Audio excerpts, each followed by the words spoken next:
Welcome to my creator space, maker space, madman's tinkering shop. Everything from kitchen sinks and electrical boxes to, oh, look over there. Yeah, it actually works, or worked. It's been a while, but yeah, this is my creator space. And my latest creation for a good friend of mine, hardware section, is a Campfire crane. The rules of design for me on this had to be made with found junk. Things I could locate, couldn't spend a dime. As a result, it's a conglomeration of all kinds of parts. For instance, up here we have, let me get my nifty little pointer that I had. I do believe that'll work. More creator space junk complete with spider webs. For instance, this metal framing here came off of an old TV cart. This piece here is the mirror bracket for a 2.5 ton deuce and a half military truck. The arms bolt here and the bracket bolts to the truck there. Here we have several sections of chain that looks like bicycle chain, but actually only part of it. It's about 3 pieces that I had laying around. Now I did custom make a sheet metal head for the homemade pulley, which be rather hard to see up in there, but there is. Let's see if I can get to it. See if we can see it. You look right there. Yeah, see the notch to meet the chain length. That is, you ever buy blades, you know, the old universal blade kit for lawnmowers, they equip you with all these nifty little washers. And one of them has a notch, which happens to fall in right nicely. And of course, I added some extra washers to keep the chain from jumping off. And this keeps the chain from jumping off the head. The purpose of this device, by the way, is to lift big heavy pots and Dutch ovens and all that kind of good stuff off of a wood campfire or cooking fire. Jack is a marvelous outdoor cook. I would rate his smoked meats up against the best of anybody. $50 a pound or more in New York, if you could even get such a thing. Getting back to our dissection of this beast. Well, down here we have this is a handle off umbrella which controls the elevation. That's just a standard collar, pipe collar with a little threaded hole. Here's another umbrella handle which technically controls rotation. Once that pipe is sunk in the ground, the pipe won't turn. Right now it's kind of turning into clamps for me. As we move up the crane, we have all kinds of weird, interesting things. Decided to give it a nifty name. These are set bolts which go through a hole that was pre-existing in this bracket. If I want, this whole thing can pick up, just lifts off. Everything disassembles. You can customize this thing just forever. But see, this goes down through that hole. I threaded these so that these bolts would go through, and that will lock that head in. This has well, it's so you can hold some, maybe a sauce pot and a bean pot while you got your meats brewing over the fire. And it all pops across. There's a swivel in case you want a swivel joint. But I think he would probably prefer the rigid. As you see, spare parts. Couldn't do that again. But this would allow him to have a merry-go-round. You know, put a wind vane on it. There you go, Jack. Hang bacon from it. That would definitely smoke some bacon. Well, I like that better. Yeah, the spilling was, you know, what do you like? You know, unfortunately, when you put the square peg on, the text kind of disappears there a little bit. See, you got a hook and an eye, because some pots and things have eyes, and some pots and things have hooks, and the hook will go there, and the eye would fit on that one right there. Hard to see with all the junk in the background. Here we have just a standard piece of rebar that was laying around. It came to me, found it bent already, so you know, okay, really kind of useless to me, but came in useful for this job. I collect useless stuff. That's part of my deal. And then I turn it into useful stuff.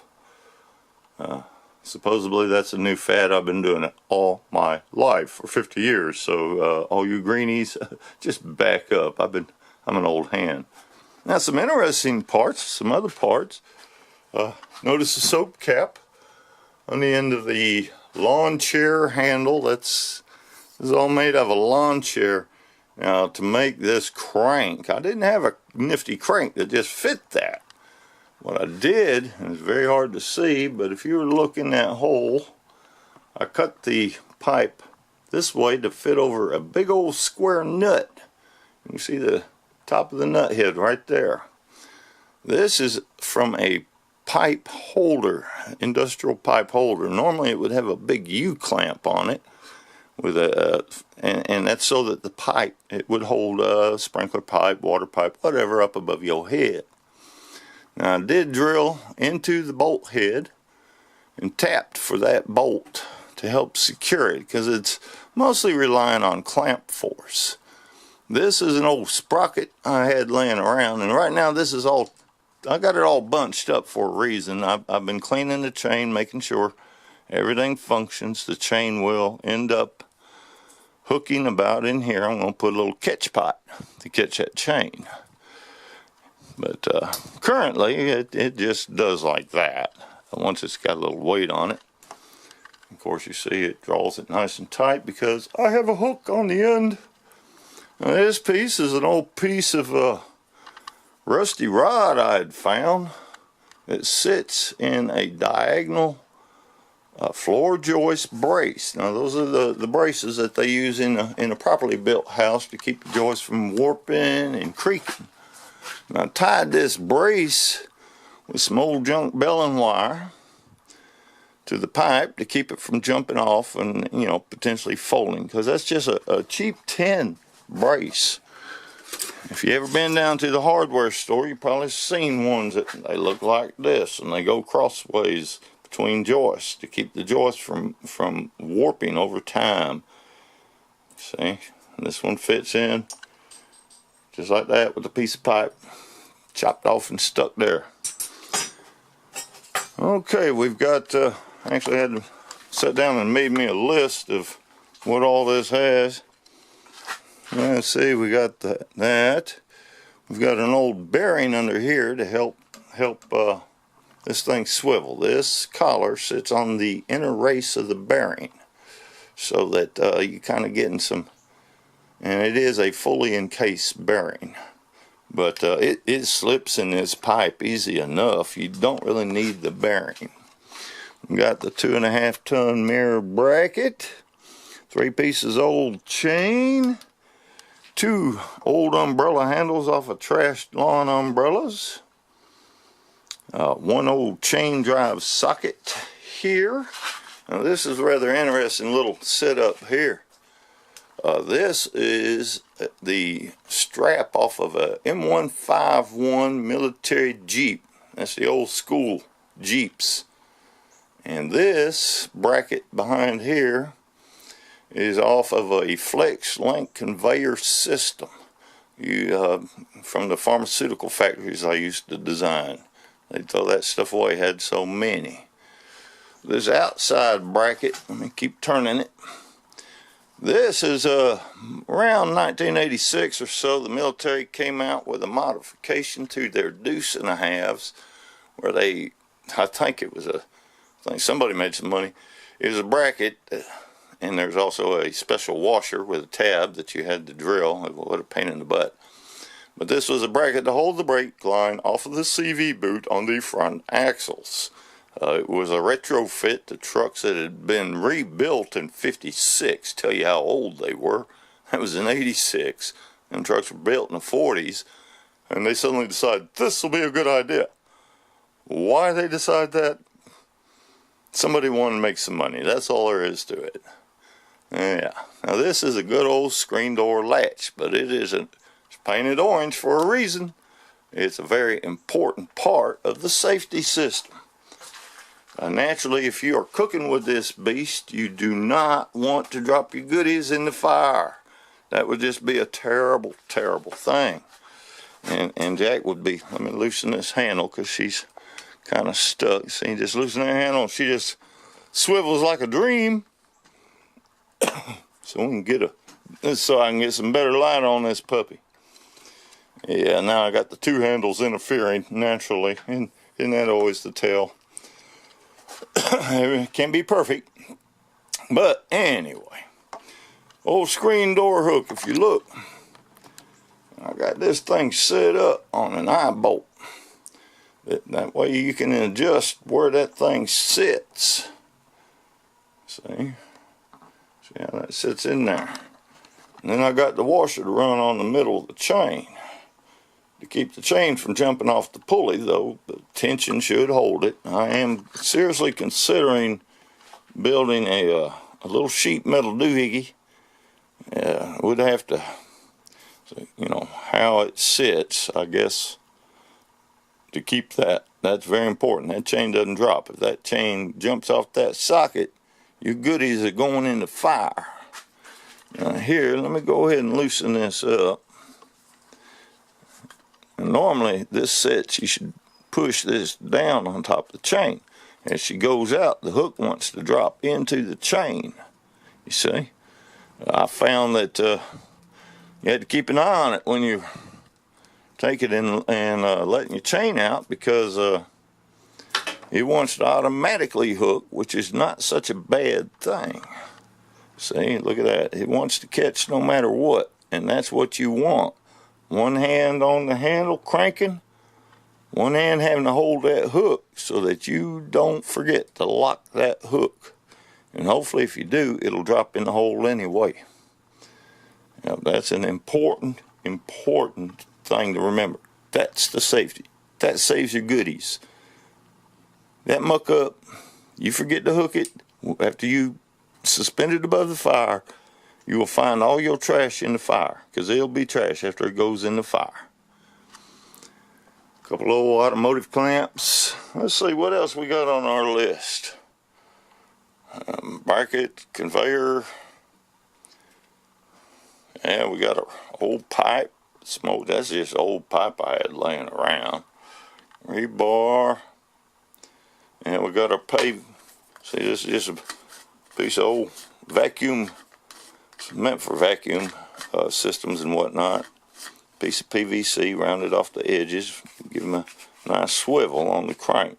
And of course, just had to have the soap thing just for fun. I thought of stuffing string up in there or something. Yeah, I can think of no. What could that be used for? But it's there, and it keeps your hands from getting ate up by that sharp edge. Needless to say, it took a few days to build. Probably took about a week off and on. And it is truly, completely customizable. I mean, this comes off, everything comes off. It basically will break down to next to nothing. You can pull that pin out. This whole head, this chain head here, you unscrew that. Now this back actually can make slight adjustments in elevation. Not that it really matters, I don't think. You get that completely loose. You know when you got him loose, because he'll start sliding. And that's the thing, that's the whole reason for that even being there, is to keep your goodies from sliding off. See, this just uses that. We're using simple engineering leverage. See, just old levers. And there's our hole that our lock bolt drops in. You could lock it here. Could do like that, come on back. It only goes so far back. But if you line that up, you got to maintain the room between the end of the steel and the chain so that the chain will go through. Well, that pulls off. Of course, you can take all that chain off if you wanted. And this here is my nice little name on it. Got a, as you see, it will wiggle off. Wiggles off. And put different heads on it. There's a different head you could put like that. Put that on the end, including an old camp bag to throw spare parts in. See, now the thing with this, of course, is there's no real fastener. Ideally, you use that big piece. The long pieces slip on here and they get a little friction. But this is actually meant more to go on top of that T. But you could do that. You could take and run a bar through that. You could run a bar through, you know, this can go all different kinds of ways if you want it to. I can't see no sense in doing it that way, but, you know, if you really wanted to, you could put it all different kinds of silly ways. You know, in a way, it's like well, it is. It's a system. It's a full system for that you, like Legos, you can sit there and you can just do all kinds of, you know, however you feel like doing. I thought about taking, you could run chain through this pipe. Just see, that's why I use the wing nuts. You can take those off and run a chain through this pipe. You could run a bar through this pipe and hang other stuff, but you will get tippy and all that good stuff, and it potentially could just swing around and dump your stuff. You really don't want that. Anyway, this is the cutest part here. You just angle that down so that it fits over. This nifty square here, you try to line it up with that hole there, and then you screw that in a few turns. You got to go far. And after that point, she is there. And for storage, you just take this and you loop it through the chain. Bicycle chain, doing it one-handed is a little harder than two-handed. And as I said, I'm going to put a little drop bucket for the chain to fall into, mounted right over here. I was running it with, let me turn my handle, as a safety, taking this hook and hooking it behind the handle here. The problem with that, of course, is as you twist your chain around, you could wrap your old chain all over that pole and break your chain, muck up the mechanisms and all that. Remember, this is adjustable when in use. You want that washer right there to be traveling in the middle of the chain and as down on it, because it will lift up just in case you want to replace your chain. You can kind of bend it up with your thumb if you really try. So, you know, that's the part to be careful. That's the lock. That's what keeps your goodies suspended. And this has already been tested out. This puppy will hold, well, his design load was the handle 35 pounds. That's a Dutch oven, rather big, 25 pound Dutch oven, plus about 15 pounds of goodies. However, being an engineer and designer by trade back in my past, I made sure to overshoot and shot for a nice round 50-pound load just in case Jack get a little ambitious. Now she has got spring, but most of that spring is right in this nick. So as you increase the weight, you want to bring it down, because this thing will come on up. You can raise this about another 18 inches high. That goes down in the pipe a fair bit. It might, yeah, way down there somewhere. But you've got several feet in the pipe to raise it. However, for a heavy load, you want to get this bracing so it keeps it stiff So you keep that bracing as close to that neck as you can for a heavy load. And that will get rid of this springiness. Because as you can see where the spring is occurring. Right there at the junction of the pipe to the rod. You get all this stiffness down here. Well, now it doesn't have any place to really spring except over across the vertical, which is fairly strong. 50 pounds, she might start bending. Hopefully you ain't trying to hang no full-fledged pigs or none of that over it. Anyway, that is the critter, Campfire King Crane, complete with a nice little nameplate I made up. It says Campfire King Crane custom design build by Michael Hogue, as a gift for my good friend Jack Reed, September 2018. Let's get cooking. Because that man could put out some good stuff over a wood fire. Just no other way to get that taste. I've been in restaurants that had open fires, you know, and all that. Just don't compare. Just don't compare. Something about that open smoke cooking really kicks butt. Some good stuff. Anyway, this is the video. That's the Campfire Crane. I'm Michael Hogue, just a old board designer with don't miss the politics, but I do miss the design world. And the challenge of build this out of junk. Another rule I had, no welding. I did no welding on it. I was very tempted, but I said no, because once you weld a joint, it can't be undone. It weakens the metals and whatnots in certain places. So no welds. But it's there. And this video is to help my buddy in case he get confused or have a problem. You know, he can tell me, oh, the mirror bracket broke or the head broke, and I have some idea of what he needs. And to me, that the winch is probably the most sensitive of all of it, because mostly because the way the handle's attached, it's clamped on about a 3/8 inch tall nut. I did drive the bolt in, did thread it for that bolt, but too much lateral force going this way and that on that handle could muck it up, though we'd have to rip that bolt out of the threads, because I drilled down into that bolt a good 1/2 inch or so to try to make sure that it would hold. And hopefully that'll all work. Hopefully my friend will enjoy this. This is part of a country campfire kitchen I'm building him. This is one of several pieces. I've already got his storage center in place. After much effort, we went through plan A, B, C, D, E, F, G, H, I, J, K, L, M, N, O, P, and somewhere around RST, we managed to get a huge metal cover over the campfire, about 13 feet in there.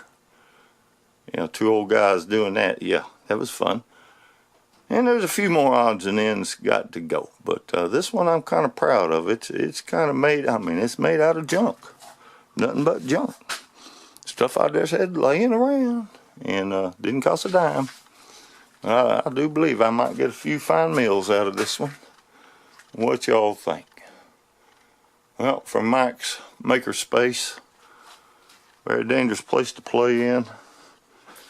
Between the snakes and the rats and the boogers and the mosquitoes and the dangers of crap falling on your head, let me tell you, a dangerous shop to work in, but it's mine. And while I have suffered injury, been knocked out a time or two, I am not dead yet, and will continue to build and design as much as I can when I feel like it. Bye, y'all.